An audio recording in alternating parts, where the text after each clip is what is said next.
درود پاک پڑھ لیں۔ اللہم صلی علی سیدنا و شفیعنا و نبینا محمد بارک وسلم، صلاۃ و سلام علیک یا سیدی یا حبیبی یا رسول اللہ صلی اللہ تعالی علیہ وسلم۔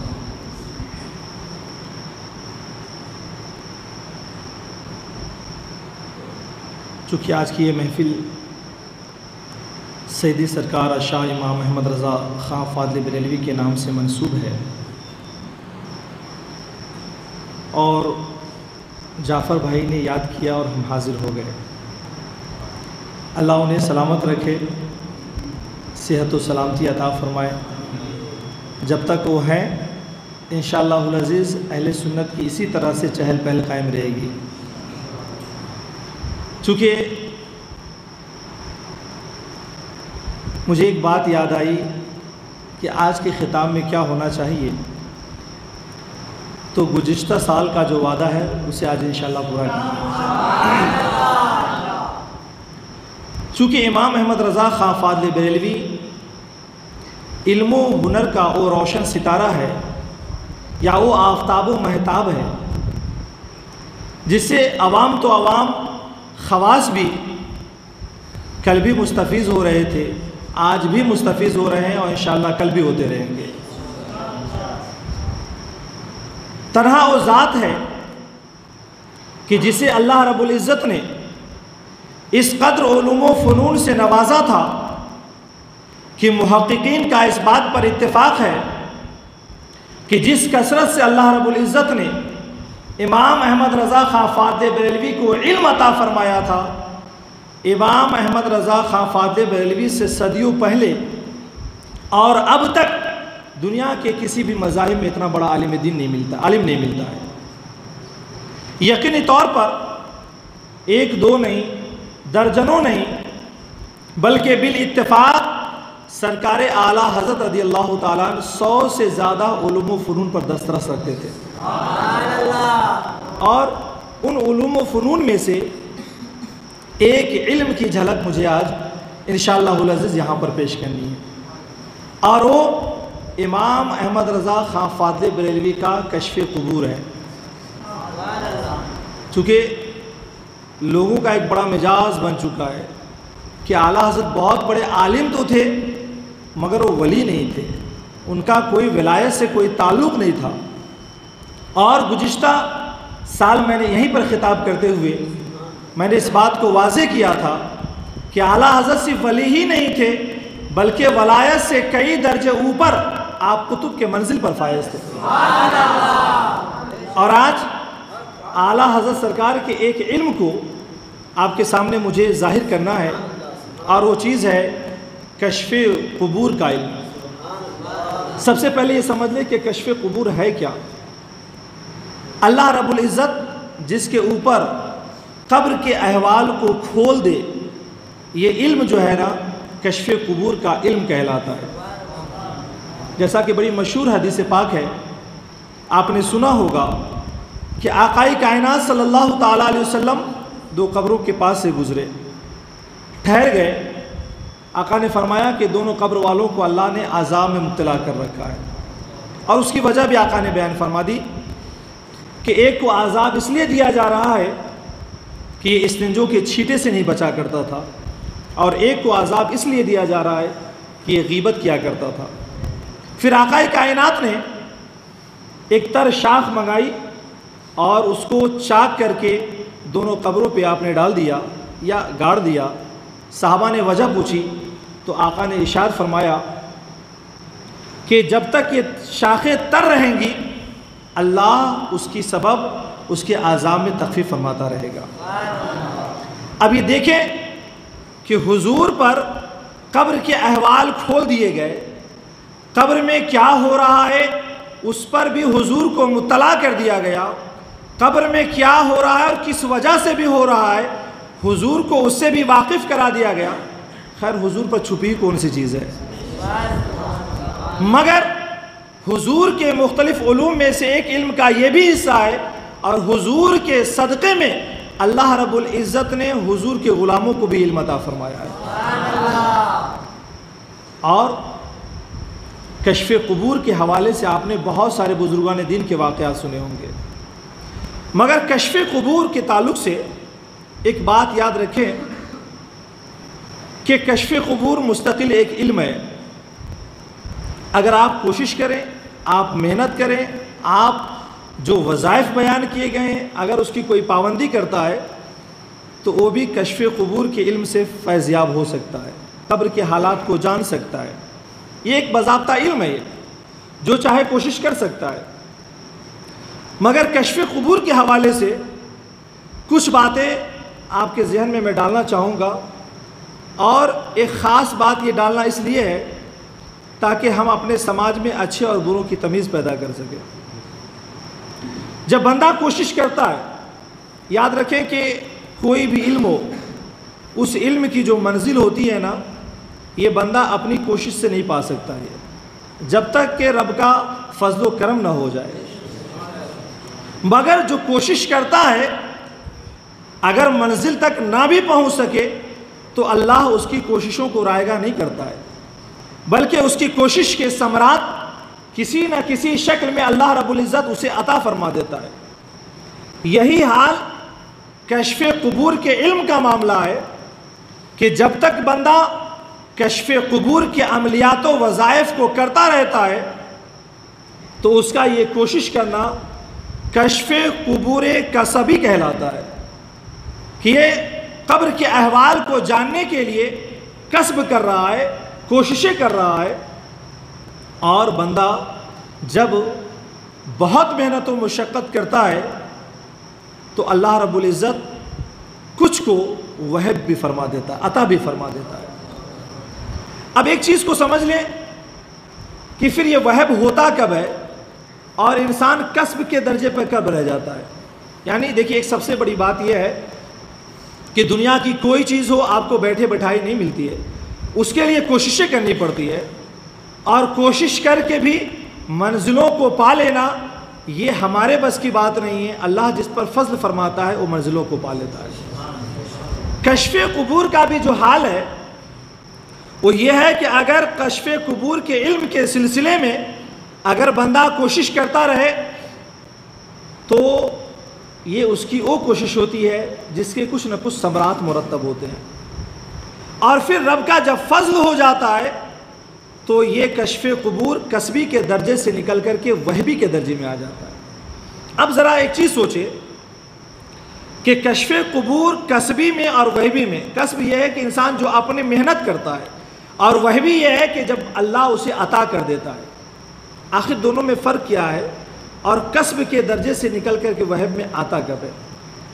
علماء نے بڑی باریکی سے اس بات کو لکھا ہے کہ بندہ جب اس علم کے راہوں میں نکلتا ہے اور مسلسل جب کوششیں کرتے رہتا ہے، جو اس کے شرائط ہیں، جو اس کے حالات ہیں، اگر اس کی پابندیاں کرتا رہتا ہے تو اللہ تعالیٰ اپنے فضل سے اسی کو سرفراز فرماتا ہے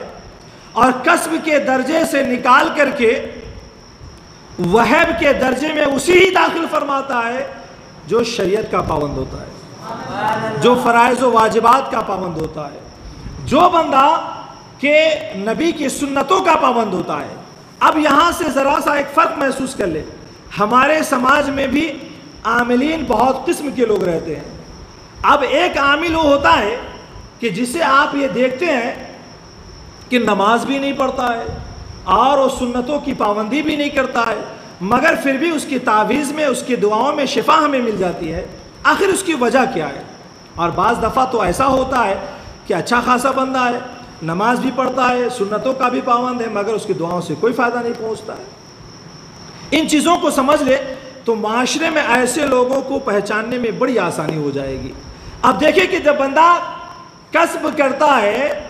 اور جو سنتوں کا پابند نہیں ہے وہ وہب کی منزل میں کبھی نہیں پہنچ سکتا، مگر اس نے جو کوشش کی ہے اللہ رب العزت اس کے ثمرات کو ضائع نہیں فرماتا ہے، اس کے کچھ نہ کچھ ثمرات اس پر ظاہر ہو جاتے ہیں. اب پھر یہ ہے کہ اگر دنیا میں اگر بندہ کسب کر کے اگر وہب کے درجے پر نہ پہنچ سکا تو پھر اس کسب کے فائدے کیا ہیں؟ آخر اس سے وہ کون سا کام کر سکتا ہے؟ مگر جب بندہ کسب کرتا ہے کشف قبور کے احوال کو جاننے کے لیے، قبور کے حالات کو جاننے کے لیے، جب وہ فرائض کی بھی پابندی کرتا ہے، واجبات کی بھی پابندی کرتا ہے، سنتوں کی بھی پابندی کرتا ہے، شریعت کا خیال رکھتا ہے، تو کسب کرتے کرتے کرتے ایک مرحلہ ایسا آتا ہے کہ اللہ رب العزت اسے اپنے فضل و کرامات سے سرفراز فرما کر کے کسب کے درجے سے نکال کر کے علوم کشف قبور وہبی کے درجے میں اسے داخل فرما، یعنی اس نے جو کوشش کی اسے اللہ نے اپنے فضل و کرم سے منزل تک پہنچا دیا ہے۔ اب جسے منزل نہ مل سکی، جو وہبی کے درجے میں نہ جا سکا، وہ کسبی کے درجے میں رہ گیا۔ اب ان دونوں کے درمیان پہچان کیسے ہوگی، فرق کیسے ہوگی؟ آپ یہ دیکھ لیں کہ جو بے عمل عامل ہے تو آپ اس بات کو محسوس کر لیں کہ اس نے دنیا کے لیے محنت کی ہے، دنیا کے ثمرات تو اسے مل سکتے ہیں، مگر اسے اللہ کی رضا نہیں مل سکتی ہے، اور اس کے اندر اللہ نے جو برکتیں رکھی ہے، جو حکمتیں رکھی، اسے کبھی وہ فیضیاب نہیں ہو سکتا ہے۔ لیکن بندہ اچھا کشف قبور کا ہی معاملہ نہیں ہے، بلکہ عملیات کے جتنے بھی میدان ہیں، ہر میدان کے معاملے میں بندہ کسب کے درجے پر وہیں پر رہ جائے گا اگر وہ فرض اور سنتوں اور واجبات کی پابندی نہیں کرتا ہے۔ لیکن اگر وہ شریعت کا پابند ہے تو اللہ اپنے فضل خاص سے سرفراز فرما دیتا ہے،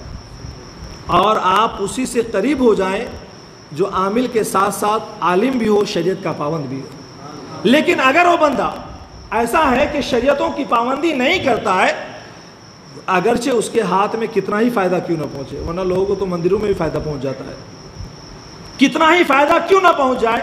آپ اس سے قریب نہ ہو، اس لیے کہ وقتی طور پہ فائدہ تو پہنچ جائے گا، مگر اس بات کا قوی امکان ہے کہ آئندہ کے لیے آپ کو گمراہیت کے دلدل میں پھنسا بھی سکتا ہے۔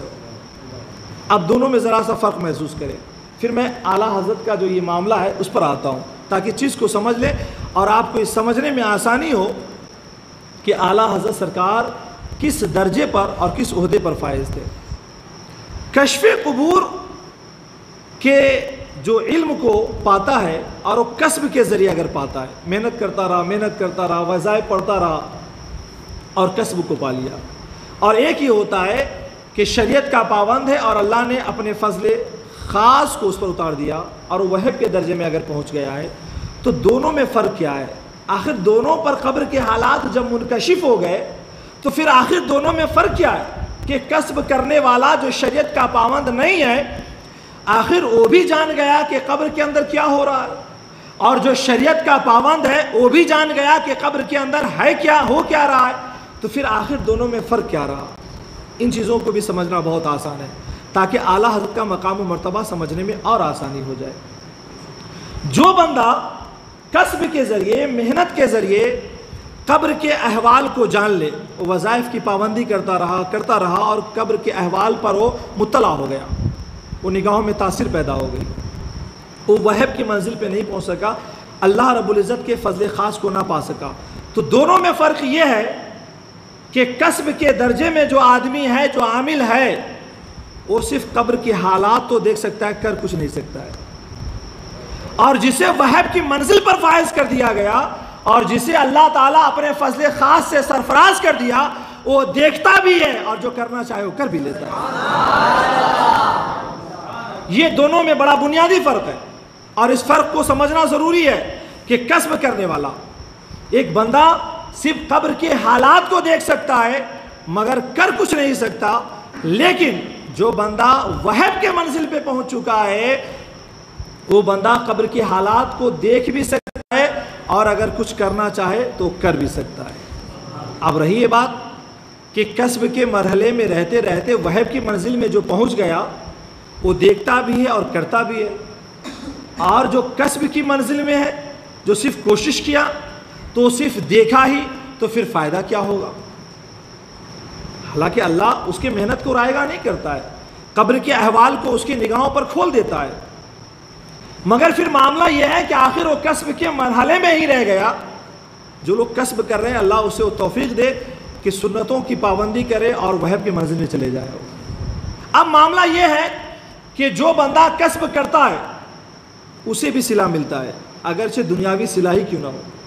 اب دیکھیں صلہ کیسے ملتا ہے کہ ایک بندے نے علوم کشف قبور کے لیے کوشش کیا، محنت کیا، وظائف کیا، پابندی کیا،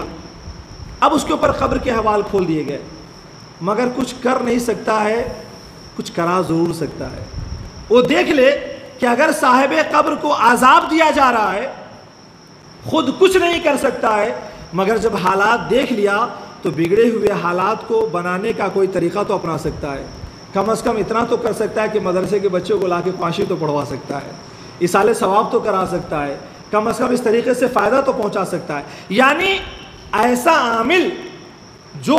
شریعتوں کا پابند نہ ہو، کچھ کروانا چاہے تو کروا سکتا ہے، بذات خود کچھ نہیں کر سکتا ہے، مگر ایسا عامل جو شریعت کا اور سنت کا پابند ہو، وہ کرانے کا محتاج نہیں ہوتا، وہ چاہتا ہے تو خود بھی کچھ کر دیتا ہے۔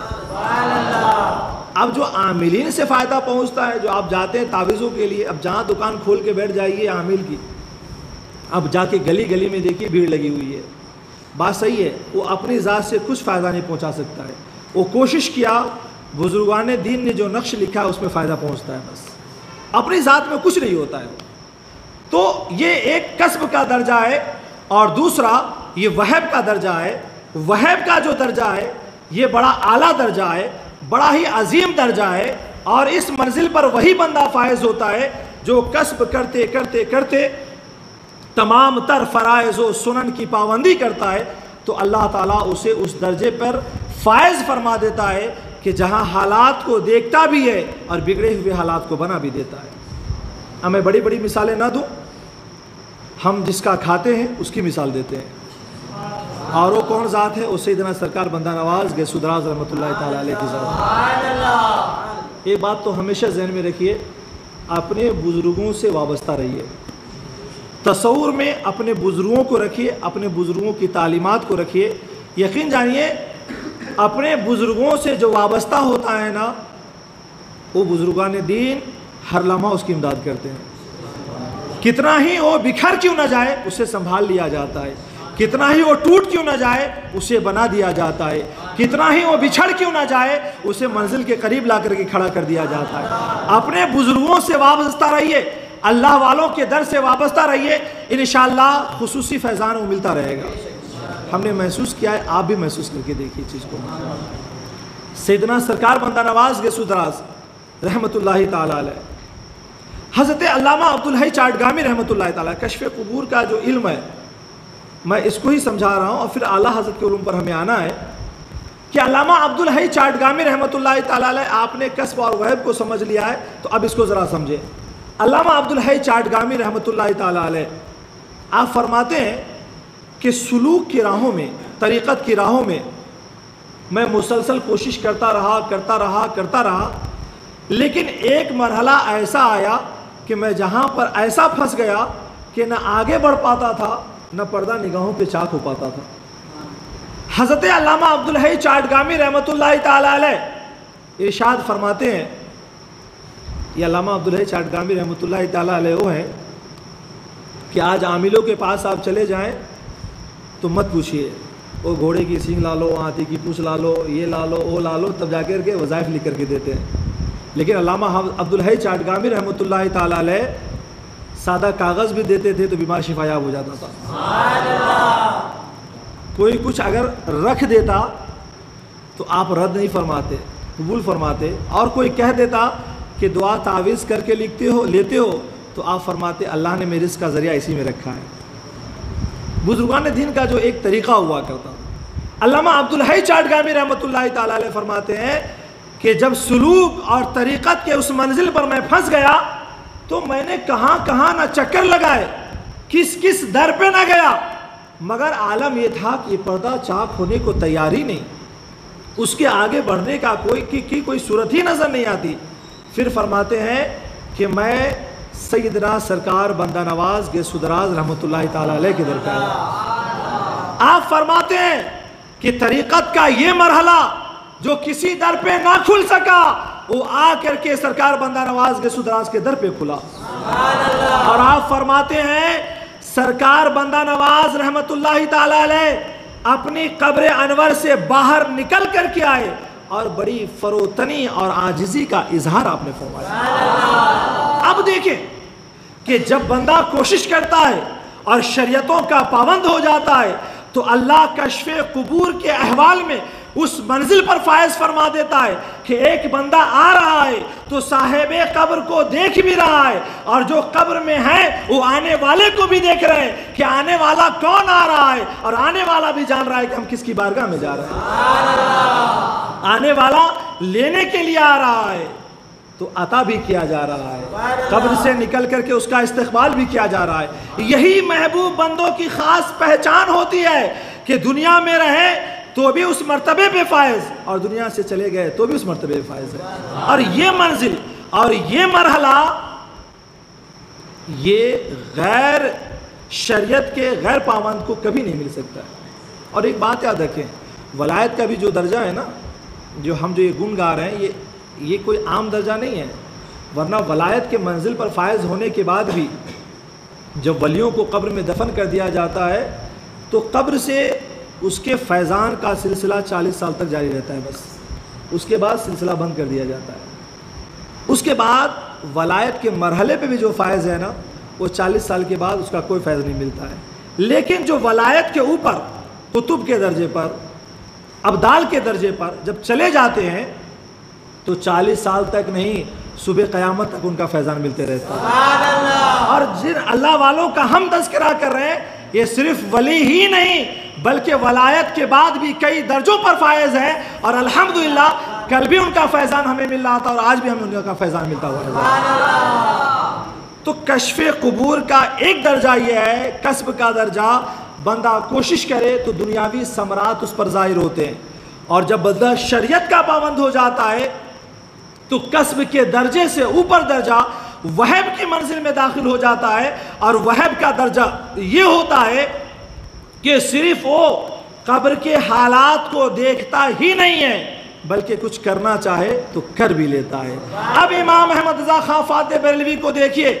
علم و حکمت کا وہ اتھاہ سمندر کہ جس کی گہرائی تک جانے کے لیے علماء ایک طرف لگے رہے، دانشور ایک طرف لگے رہے، محققین ایک طرف لگے رہے، علم و ہنر کا پر مارنے والے ایک طرف لگے رہے، مگر دنیا آج بھی یہ کہہ رہی ہے کہ امام احمد رضا خان فاضل بریلوی نے جو علم کا سمندر چھوڑا ہے اس کا 10% بھی پڑھا نہیں جا سکا ہے۔ حیرانی یہ ہوتی ہے کہ وہ کتنے بڑے عالم تھے کہ صدیاں گزر گئی مگر 10% بھی نہ پڑھا گیا، تو یہ 90% کب تک پڑھا جاتا رہے گا؟ یہ خدا ہی بہتر جانے اور پڑھنے والا ہی بہتر جانے۔ اور ان کے علوم کا کیا تذکرہ کیا جائے۔ صرف کشف قبور کے معاملے میں لوگ کہتے ہیں کہ امام احمد رضا عالم تھے، ولی نہیں تھے۔ ارے ولایت اگر تمہارے نزدیک یہ ہے کہ کسی کہیں کا سجادہ نشی بن جایا جائے تو امام احمد رضا کے خانوادوں سے زیادہ بڑا بزرگ ہمیں کہاں نظر آئے گا؟ امام احمد رضا کا علم کا ہی معاملہ ہے تو اتنا بڑا عالم تو ہمیں کہیں نظر ہی نہیں آتا ہے۔ صرف ولایت کا معاملہ یہ ہے کہ چھپے ہوئے حالات کو دیکھ لیا جائے تو امام احمد رضا کے نزدیک وہ بھی موجود ہے کہ ظاہر کو بھی دیکھ رہے ہیں، چھپے ہوئے حالات کو بھی دیکھ رہے ہیں۔ اگر تمہارے پاس ولایت کا یہی فریم ہے تو امام احمد رضا اس فریم میں بھی فٹ ہوتے ہوئے نظر آ رہے ہیں۔ راجستھان کی ایک جگہ ہے، غالباً بسل پور ایسا کچھ ایک مقام کا نام ہے، وہاں پر مولانا عرفان ہے۔ امام احمد رضا کو بہت چاہتے ہیں اور وہ امام احمد رضا کے بھی چاہتے ہیں، کیونکہ اعلیٰ حضرت اگر کسی کے یہاں چلے گئے تو سمجھ لے کہ وہ امام احمد رضا کا بڑا چہیتا ہے، کیونکہ امام رضا خان فاضل بریلوی تو اولاً سفر ہی نہیں فرماتے ہیں، اور اگر فرمایا ہے آپ نے تو بہت اصرار پر فرمایا ہے، چہیتوں کے اصرار پر فرمایا ہے، اور کچھ دین کے مقصد سے فرمایا ہے۔ اعلیٰ حضرت نے یوں ہی سفر نہیں فرمایا ہے بلکہ کچھ نہ کچھ مقصد کے تحت فرمایا ہے۔ عالم تو یہ ہے کہ بیل گاڑی پر بیٹھ کر کے علامہ حشمت رضا خان رحمۃ اللہ تعالیٰ علیہ کے ساتھ جمعہ کی نماز پڑھانے جا رہے ہیں تو راستے میں علامہ حشمت پوچھتے ہیں کہ حضور آپ تو فرماتے ہیں کہ میں ہر وقت دین کے کام میں لگا رہتا ہوں،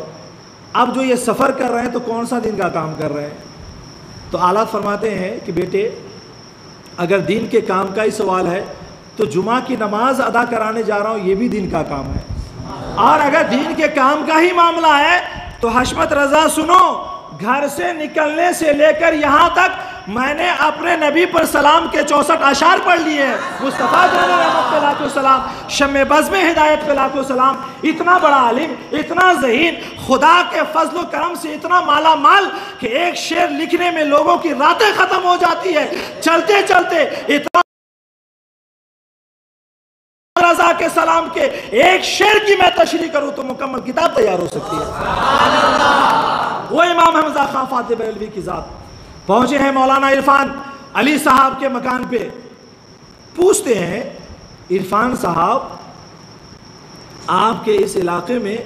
کوئی اللہ والے کا مزار ہے کیا؟ تو مولانا عرفان فرماتے ہیں کہ حضور کوئی ولی کا یہاں پر مزار تو نہیں ہے، مگر ہاں جنگل میں ایک قبر ہے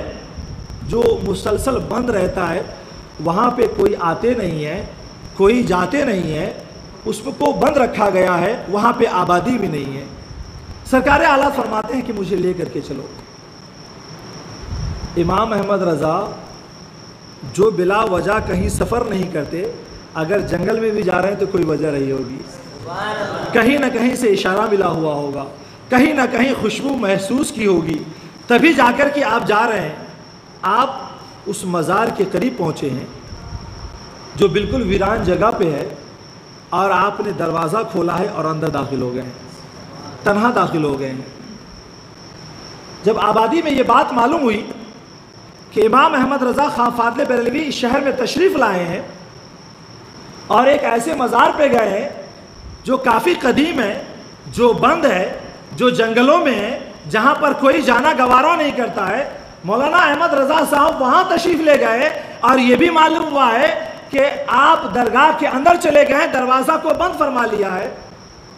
اس کے بعد مجمع لگ گیا، ہجوم لگ گیا،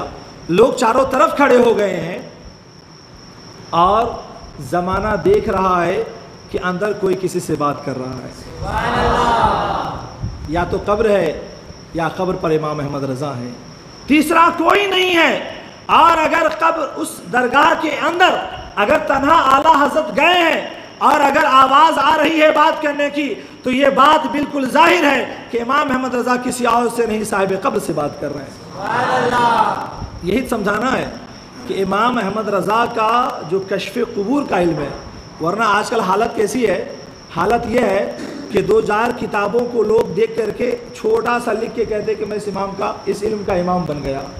امام احمد رضا نے صرف لکھا ہی نہیں ہے بلکہ عملی دنیا کا نمونہ بھی پیش فرما دیا ہے۔ سرکار اعلیٰ حضرت کافی دیر کے بعد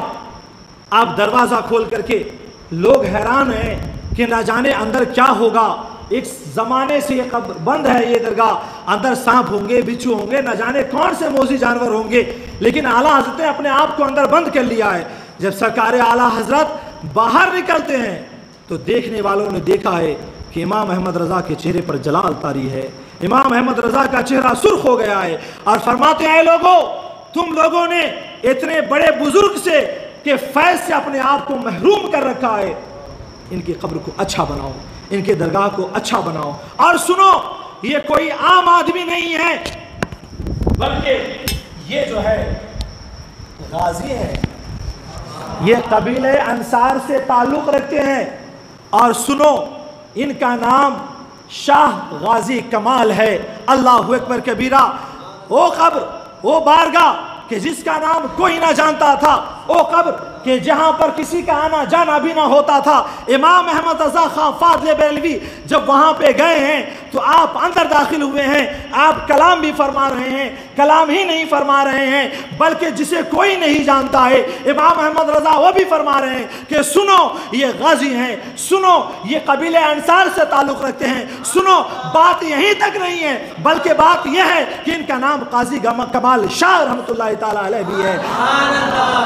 اور پھر اس جنگل میں دیکھتے ہی دیکھتے منگل بن گیا ہے، امام احمد رضا کا فیضان ایسا بٹا ہے کہ آج اس در سے ہر کوئی فیضیاب ہو رہا ہے۔ اب میں بتانا یہ چاہتا ہوں کہ ایک کشف قبور کا علم یہ ہے کہ اعلیٰ درجہ یہ ہے کہ وہب کے درجے پہ بندہ پہنچ جائے۔ وہب کا درجہ یہ ہے کہ جب کسب کرتا رہتا ہے بندہ تو وہب کے مرحلے پر اس وقت پہنچتا ہے جب اپنا خدا جب اس پر اپنا فضل خاص نازل فرما دیتا ہے۔ خدا کے فضل کے بغیر کسب کے مرحلے سے نکل کر وہب کی منزل میں کوئی جا ہی نہیں سکتا ہے۔ وہب کا معنی ہی آتا ہے عطا کر دینے کے، اور عطا اسی وقت ہوتا ہے جب خدا راضی ہو جائے، عطا اسی وقت ہوتا ہے جب مصطفیٰ راضی ہو جائے۔ امام احمد رضا وہب کے اس درجے پر فائز ہیں، یہ ظاہر سی علامت ہے کہ خدا بھی راضی ہے، مصطفیٰ بھی راضی ہے۔ اور وہب کا یہ مرحلہ ہے کہ بندہ قبر کے حالات کو جان لے۔ وہب کا یہ مرحلہ ہے کہ شاید حالات کو درست کر دے۔ امام احمد رضا کا مقام تو یہ ہے کہ وہ صرف نہ دیکھ رہے ہیں، نہ صرف حالات کو درست کر رہے ہیں، بلکہ صاحب قبر سے کلام بھی فرما رہے ہیں۔ اور اس طرح کلام فرما رہے ہیں کہ یہ بھی بتا رہے ہیں یہ کون ہے، کس قبیلے سے تعلق رکھتے ہیں، کہاں سے آئے ہیں، کیا نام ہے۔ آپ اندازہ لگائیں کہ اگر ولایت کا کسی کے نزدیک یہی معیار ہے تو امام احمد رضا کے مقابل میں کوئی مجھے نمونہ بھی لا کر کے دکھایا۔ گویا کہ امام احمد رضا کے دیگر علوم و فنون کو آپ چھوڑ دے، صرف کشف قبور کے علم کو اگر لے لیا جائے تو یقین جانیے کہ شاید اگر نام میں لے لوں تو لوگ کہیں گے مولانا موازنہ کر کے توہین کر رہے ہیں۔ تو ہم جو بڑے بڑے اپنے بزرگان دین کا نام سنا کرتے تھے اور ان کے یہ حالات سنا کرتے تھے کہ قبروں سے مردوں کو زندہ کر دیا، قبر سے مردوں کو اٹھا کر کے بات کیا، امام احمد رضا خان فاضل بریلوی کی تو بات یہ ہے کہ آپ بھی قبر کے پاس جا رہے ہیں، انہیں بیدار بھی کر رہے ہیں، کلام بھی کر رہے ہیں، احوال بھی پوچھ رہے ہیں، اور جس کے فیض سے زمانہ رکا ہوا تھا زمانے کو اس صاحب قبر سے فیضیاب بھی فرما رہے ہیں۔ اگر امام احمد رضا نہ گئے ہوتے، قبر کو نہ کھلوایا ہوتا، یہ حالات نہ بیان کیے گئے ہوتے تو آپ اندازہ لگائیں کہ زمانہ ان کے فیض سے محرومی تو رہ گیا ہوتا۔ آپ نے کھلوایا، یہ حالات بیان کروائے، تب جا کر کے زمانہ آج ان سے فیضیاب ہو رہا ہے۔ امام احمد رضا خان فاضل بریلوی آپ پیلی بھیت کی سرزمین پہ پہنچے ہیں، اور پیلی بھیت کی سرزمین پر آپ اپنے شاگرد خاص علامہ وسیع احمد محدث سورتی رحمۃ اللہ تعالیٰ علیہ کے پاس قیام فرمایا ہے۔ قیام فرمانے کے بعد آپ پوچھتے ہیں کہ وسیع مجھے اشارہ ہوا ہے کہ میں شاہ کلیم اللہ رحمۃ اللہ تعالیٰ علیہ کی بارگاہ میں جاؤں۔ یہ امام حمزہ خان فاضل بریلوی فرما رہے ہیں۔ یقین جانیے کہ امام احمد رضا خان فاضل بریلوی کوئی چھوٹی ذات کا نام نہیں ہے کہ جس کے صرف علوم کو بیان کر دیا جائے تو اللہ لو صحیح سے لگائیے ان کا فیضان یہاں بھی ہمیں ملتا ہوا نظر آئے گا۔ اور ہماری نظروں میں تو ایک دو نہیں درجنوں ایسے واقعات ہیں کہ بندہ کسی بھی کونے میں بیٹھا ہوا ہے اور غلامی کا پٹا اگر امام احمد رضا کا ڈالے ہوا ہے اور کسی بھی مشکل حالات میں پھنسا ہے نا، اور اگر مدد کے لیے آواز دی ہے تو ضرور مدد ملی ہے اسے، ایمانی طور پر بھی ملی ہے، مالی طور پر بھی ملی ہے، سماجی طور پر بھی ملی ہے، علمی طور پر بھی ملی ہے، اصلاح کے اعتبار سے بھی ملی ہے، فضل و کمال کے اعتبار سے ملی ہے۔ امام احمد رضا کی ذات وہ ہے جسے بیان کرنے کی ضرورت نہیں ہے، جو چاہیے لو لگائیے انشاءاللہ وہاں سے ملتا ہوا نظر آئے گا۔ محدث سورتی کی یہاں فرماتے ہیں کہ وسیع مجھے اشارہ ملا ہے کہ میں شاہ کمال قادری رحمۃ اللہ تعالیٰ علیہ کے قبر پر جاؤں۔ فرمایا حضور وہاں جائیں گے؟ وہاں تو کوئی نہیں جاتا ہے، کمال تو یہی ہے جہاں کوئی نہیں جاتا وہاں احمد رضا جاتے ہیں، جہاں کوئی ہاتھ نہیں لگاتا وہاں احمد رضا ہاتھ لگاتے ہیں، جہاں کسی کو دلیل نہیں ملتی وہاں احمد رضا کو دلیل ملتی ہے۔ یہی تو فرق ہے دوسروں میں اور اس میں کہ امام رضا کی ذات کو تعصب کے عینک سے ہٹ کر کے علم اور عمل کی سطح پر امام احمد رضا خان فاضل بریلوی کو پڑھنے کی ضرورت ہے۔ یقین جانیے امام احمد رضا خان فاضل بریلوی کا اگر کوئی حاسد ہو نا، کوئی مخالف ہو، تو اسے امام احمد رضا کو بتانے کی ضرورت نہیں ہے، بس امام احمد رضا کو پڑھنے کی دعوت دینے کی ضرورت ہے۔ اگر وہ پڑھ کے سمجھ گیا تو بھی امام احمد رضا کا ہو جائے گا، اس لیے کہ اتنی سمجھ کہیں موجود نہیں ہے، اور اگر نہ سمجھا تو بھی امام احمد رضا کا ہو جائے گا کہ امام احمد رضا کو سمجھنا اس کے بس کی بات نہیں ہے، سب کے بس کی بات نہیں ہے۔ جب محدث سورتی رحمۃ اللہ تعالی علیہ نے فرمایا ٹھیک ہے حضور اگر آپ کہتے ہیں تو چلیے، اعلیٰ حضرت آگے آگے چلے ہیں اور محدث سورتی پیچھے پیچھے ہوئی لیے۔ اب اتنا خوبصورت منظر ہے تو دوسرے جو مدرسے کے طلباء تھے وہ کیوں پیچھے رہتے؟ محدث سورتی رحمۃ اللہ تعالی علیہ کے پیچھے پیچھے وہ بھی چلنے لگے ہیں۔ وقت آیا امام احمد رضا رحمۃ اللہ تعالی علیہ حضرت علامہ کریم شاہ رحمۃ اللہ تعالی علیہ کی قبر پر آپ پہنچے ہیں۔ لوگوں نے دیکھا کہ دروازے پہ بہت بڑا اژدہا بیٹھا ہوا ہے، اور اب تک ان کی بارگاہ میں کوئی اسی لیے نہیں جاتے تھے کہ آپ کے دروازے پر اژدہا بیٹھا ہوا ہوتا تھا۔ اب اژدہا ہو تو لوگ جائے کیوں؟ فاتحہ کی بات تو درکنار، اس کا نام سن لے تو انسان ڈر جائے، لیکن زمانے نے دیکھا کہ امام احمد رضا رحمۃ اللہ تعالی علیہ نہ ڈرے نہ رکے، آگے بڑھتے چلے گئے۔ اور جب امام احمد رضا خان فاضل بریلوی کو وہ اژدہا نے قریب آتے دیکھا تو وہ بھی کیوں فن پھیلاتا، وہ بھی کیوں منہ پھیلاتا، وہ بھی کیوں حملہ کرتا؟ امام احمد رضا کو دیکھ کر وہ بھی جو ہے درگاہ کے احاطے میں داخل ہو گیا، اور امام احمد رضا بھی اس اژدہے کے پیچھے پیچھے داخل ہو گئے۔ امام احمد رضا نے دروازے کو بند کر لیا۔ روایت یہ بتاتی ہے کہ امام احمد رضا اس قبر کے اندر اس اژدہے کے ساتھ منٹ 2 منٹ نہیں بلکہ مکمل طور سے اپنے آپ کو 2 گھنٹہ تک بند رکھا۔ آواز آ رہی ہے، گفتگو ہو رہی ہے، اور محدث سورتی رحمۃ اللہ علیہ جیسی ذات سماعت بھی کر رہی ہے، محسوس بھی کر رہی ہے۔ 2 گھنٹے کے بعد امام احمد رضا خان فاضل بریلوی رحمۃ اللہ تعالی علیہ آپ باہر نکلتے ہیں تو دنیا دیکھتی ہے کہ امام احمد رضا خان فاضل بریلوی حشاش و بشاش ہے اور خوشی سے چہرہ دم کھلا ہوا نظر آتا ہے۔ اچھا، پہلے جو بزرگ کا واقعہ میں نے سنایا، امام احمد رضا نے یہ بھی بیان فرما دیا تھا کہ یہ بزرگ سلسلے چشتی سہروردیہ سے تعلق رکھتے ہیں، اور یہاں پر جب امام رضا خان فاضل بریلوی آئے تو فرمایا کہ اے لوگو، اب تمہیں ڈرنے کی ضرورت نہیں ہے، اب تمہیں گھبرانے کی ضرورت نہیں ہے، تم آیا کرو، یہ اس شہر کے سلطان الاولیاء ہیں اور ان کے در سے فیض بڑھتا ہے۔ میں نے حضرت سے بات کر لی ہے کہ حضرت آپ اپنے دروازے پر نگہبانی کے لیے، نگرانی کے لیے اژدہا نہ رکھا کریں، آپ کے اژدہا کی وجہ سے لوگ ڈر جاتے ہیں، آتے نہیں ہیں۔ حضرت نے قبول فرما لیا ہے اور آئندہ یہ اژدہا اس دروازے پر نہیں رہے گا۔ آپ اندازہ لگائیں،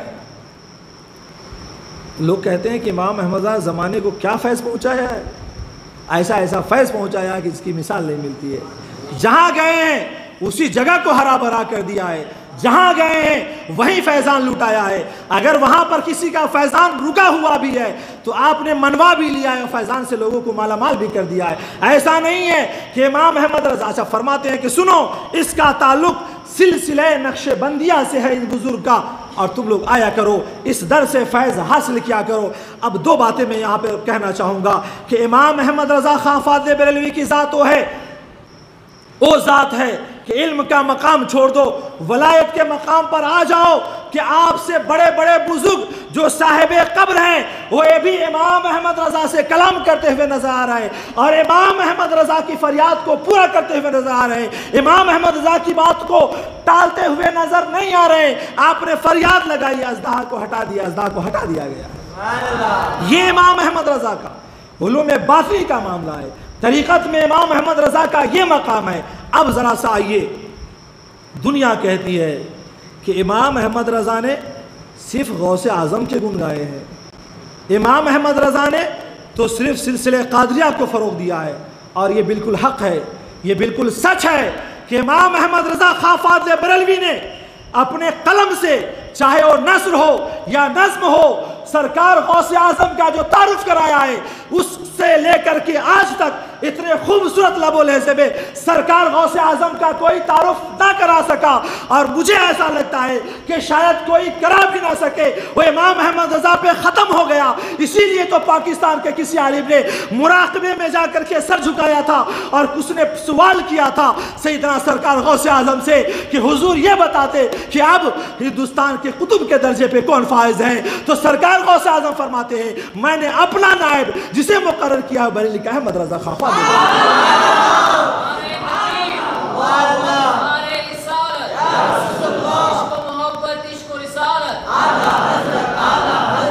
یہ امام احمد رضا خان فاضل بریلوی کا روحانی مقام ہے، یہ امام احمد رضا کا تصرف ہے کہ آپ صاحب قبر سے کلام بھی کر رہے ہیں، اپنی فریاد بھی کر رہے ہیں، اور ساتھ ہی ساتھ یہ کہ لوگوں کو ان کے فیض سے بالا مال بھی کر رہے ہیں۔ اب ذرا سنیے کہ آپ نے ضرور غوث اعظم کا تعارف کرایا ہے، سلسلہ قادریہ کو ضرور فروغ دیا ہے، نثر کے بھی ذریعے، نظم کے ذریعے، اور یہ بھی بات درست ہے کہ سرکار غوث اعظم کا روحانی فیض اگر کسی نے خوب پایا ہے تو سیدنا سرکار اعلیٰ حضرت کی ذات ہے۔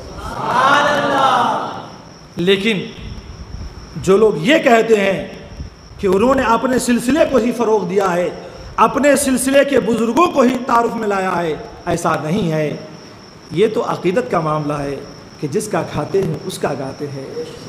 جس سے پاتے ہیں اس کی سناتے ہیں، جس سے ملتا ہے اس کا تذکرہ کرتے ہیں۔ سرکار اعلیٰ حضرت کو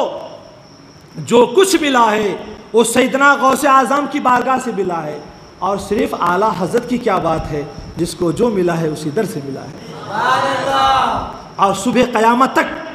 ولایت اور علوم باقیہ کا مرحلہ جس کو بھی جو ملے گا وہ سرکار غوث اعظم کے در سے ہی ملے گا۔ مگر اب یہاں پہ ذرا سوچئے، اگر سرکار غوث اعظم کو جس طریقے سے لوگ کہہ رہے ہیں کہ حاسد تھے، متعصب تھے، دوسرے سلسلے کا فروغ نہ کیا، اگر ایسا ہوتا تو حضرت سرکار اعلیٰ حضرت رحمت اللہ تعالی علیہ غازی کمال شاہ رحمت اللہ تعالی علیہ کی بارگاہ میں جا کر کیوں فرماتے کہ اے لوگو یہ سلسلے سہروردیہ کے بزرگ ہیں، تم آیا کرو، فیض پایا کرو؟ کیوں کہتے جا کر کے علامہ کلیم شاہ قادری رحمت اللہ تعالی علیہ کے پاس کہ اے لوگو یہ سلسلے نقش بندیہ کے بزرگ ہیں، تم ان کے پاس آیا کرو، فیض پایا کرو؟ معلوم ہی ہوتا ہے سلسلے کی بات نہیں ہے، سرکار غوث اعظم نے دیکھا جس کو جہاں سے ملتا ہے فیضان پہنچاتے رہو۔ سبحان اللہ۔ امام احمد رضا خان فاضل بریلوی نے عقیدے کا تحفظ ہمیں دیا ہے، امام احمد رضا خان فاضل بریلوی نے ایمان کا تحفظ ہمیں دیا ہے،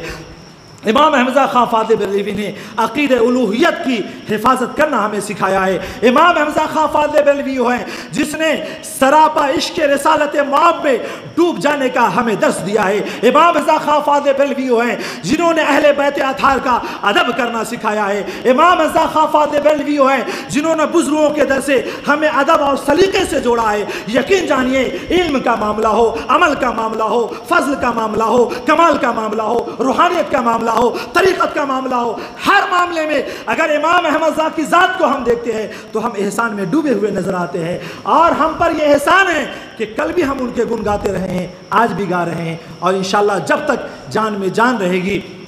امام احمد رضا کا گن گاتے رہیں گے، ان کا تذکرہ کرتے رہیں گے۔ اور یہ بھی سن لیجئے کہ زمانے میں جب جب فتنہ بڑھتا رہے گا امام احمد رضا زمانے کو یاد آتے رہیں گے۔ وآخر دعوانا ان الحمدللہ رب العالمین، استغفر اللہ ربی من کل ذنب وجنبتہ واتوب الیہ۔ السلام علیکم ورحمۃ اللہ وبرکاتہ۔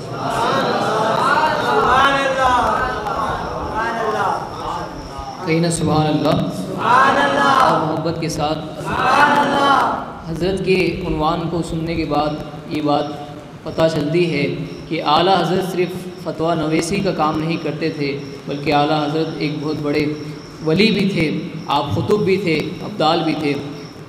میرے پیارے آقا علیہ الصلوۃ والسلام کے پیارے دیوانوں، آئیے ایک اعلان میں آپ کے سامنے پیش کروں گا، آپ سماعت فرمائیں کہ کل انشاءاللہ بروز اتوار صبح 11 بجے انشاءاللہ ایک اہم عنوان پر خطاب ہوگا، محبت قرآن اور اعلیٰ حضرت۔ کہنا سبحان اللہ۔ تو اس عنوان کے تحت خطاب ہوگا جس کے اندر خصوصی خطاب حضرت علامہ مولانا محمد جاوید اختر مصباحی صاحب قبلہ فرمائیں گے۔ تو آپ سے گزارش ہے کہ کل بروز اتوار صبح 11 بجے مرکز سنی دعوت اسلامی پر ضرور شرکت فرمائیں، اور انشاءاللہ بروز منگل کو یہیں پر مرکز سنی دعوت اسلامی پر 2:38 پر قل شریف کی فاتحہ ہوگی اور نیاز شریف کا بھی اہتمام کیا جائے گا، لہٰذا میری آپ سے گزارش ہے کہ اس میں بھی آپ شرکت فرما کر ثواب داریں حاصل کریں۔ کھڑے ہو جائیں، صلاۃ والسلام۔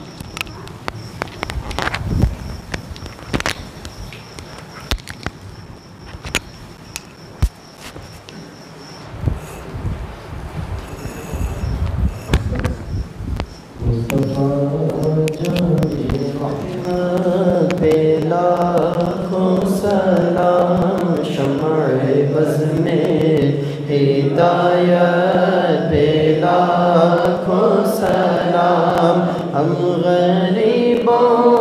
کے آقا پہ بے حد درود، ہم فقیروں کی سرور پہ لاکھوں سلام، مصطفیٰ جانے رحمت پہ لاکھوں سلام، شمع بز میں ہدایت کو سلام، غوث اعظم امام تقی والنقی، جلوہ شان قدرت پہ لاکھوں سلام، غوث خواجہ رضا حامد مصطفیٰ، غوث خواجہ رضا حامد مصطفیٰ، پنجے گنجے ولایت پہ لاکھوں سلام، مصطفیٰ جان رحمت پہ لاکھوں سلام، شمع بز میں ہدایت پہ لاکھوں سلام، کاش محشر میں جب ان کی آمد ہو اور بھیجے سب ان کی شوکت پہ لاکھوں سلام، مجھ سے خدمت کے قدسی کہے لاکھوں سلام، ڈال دی قلب میں عظمت مصطفیٰ، ڈال دی قلب میں عظمت مصطفیٰ، سیدی اعلیٰ حضرت پہ لاکھوں سلام، مصطفیٰ جان رحمت پہ لاکھوں سلام، شمع بز میں ہدایت پہ لاکھوں سلام، بہت دور ہے۔ الصلاۃ والسلام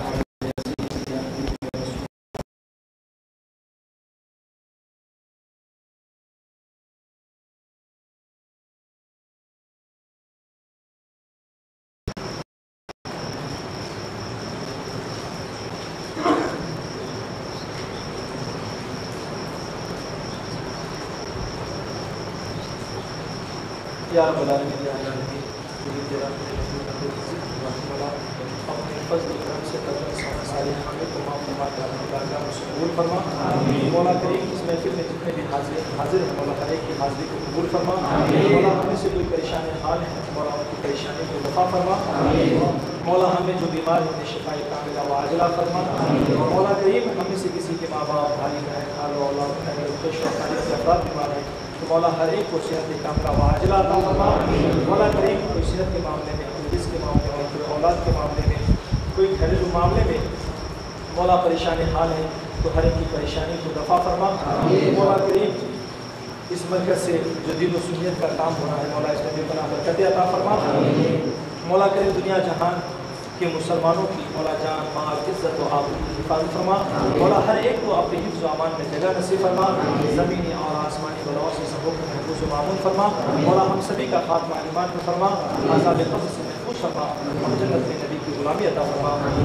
قال اللہ تعالی فی شان حبیبہ الكريم إن الله وملائكته يصلون على النبي يا أيها الذين آمنوا صلوا عليه وسلموا تسليما